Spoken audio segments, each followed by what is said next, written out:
Kani kadege Bati CTV. Bat pidang pet yaki kubor baman kesni. Balawan rasya pidang Modrina Auto Enterprises Maulanong Kwar TSS Road Shillong. Ringkat bat ka Orange Nissan Lums Hopo Shillong. Wan bantiet yaka kali Datsun Redigo batamai. Kabas kem bat biddor.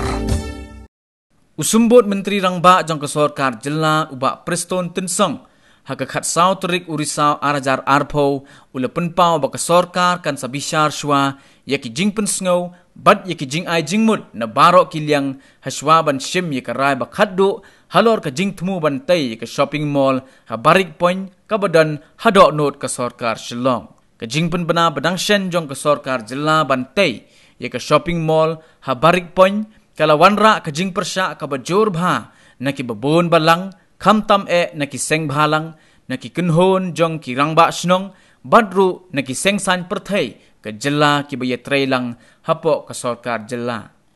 Views, the opinions jong baro. Ya kata ngi pidang sekong bahan na kaliang sorkar, tapi ultimately in sampai na kaliang ka government, but na ka cabinet di berokoi, bangin sim ya kanu ka babahatam for the best interest of our state. Ya kata ngi sada. Walk out ki jenit ki jenan nomor ba ni hapan relocate ultimately dingila kata kamat ka relocation will take place amar hang ni ro ka babun nadu ka division na ta ki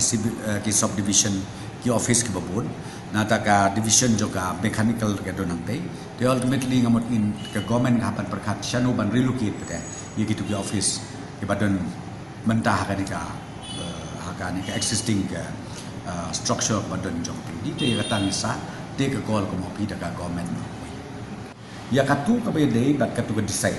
kabay pa kalong bay kerja competition kaban non asli ban ong tang hapo bari let's say hamno ila ban penungkap na ada wisim ya ka ya ka bahatam de ubalong no kong de jomi uba atlet ka ba mukro de ula ai percentage kambut ban ong specific bay bangin let's say tangi ka bari na maringi ong bangikwa ya kerja design ki ban long keban long suitable na kamenta ka jingbit jingbiang jongka mekalaya hai bro koi te komo pi ya kata ni dengan kami ai award ni ada award ulong number 1 mu ta don company ka ulong number 2 tidak oh te ka bisa katu kam damut kam dadon ka aka ban ong ba specifically baik bagi pa ba kin design ta dari kani kalong baik ya ka overall jong ka Shillong lanika mekalaya jong bro koi ba kai ka babahatam ka ba ingin na ngala sai la arsi na si like ni nga ngam don reaction ni tang long ya kai ka ba discuss ka views ka ba ai na baro